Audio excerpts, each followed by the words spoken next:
ازيكم عاملين ايه؟ يلا خمنوا معايا هنرسم النهارده. انا جبت الكشكول والالوان الماركر دي اللي لسه يعني يعتبر جديده ما استخدمتهاش كتير، وشوفوا بقى هنعمل ايه. كنت اوريكم رسمه قبل كده بالبيكسل ارت اللي هي كان اول مره اجربه الرسمه دي، وطبعا عجبت ناس كتير. اتمنى ان هي تكون عجباكم. لو انتوا اول مره تشوفوني يلا نعمل رسمه جديده مع بعض.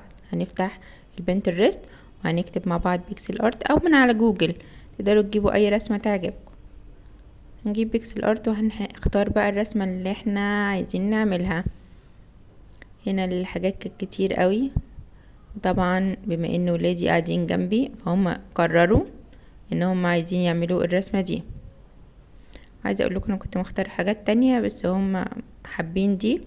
طبعا بما ان هم اغلبيه وانا ديمقراطيه فقررت ارسم اللي هم عايزينه، وهم كمان رسموا معايا. انا كنت عايزه اعمل دي او دي، بس مفيش مشكله نشتغل اللي هي عجبتهم، وهوريكم رسوماتهم في الاخر. يلا بقى نبتدي بسم الله. صعب جدا اصور لكم المده الكبيره بتاعه الفيديو، فانا صورت لكم كده خطوات كده من الرسمه. خلصنا. ايه رايكم شبهها ولا لا؟ ولو عايزين فيديو خطوه بخطوه قولولي وانا اعمل لكم، مفيش اي مشكله يعني. وهوريكم حالا رسومات الولاد، بس لازم نحط الامضه بتاعتنا على الرسمه.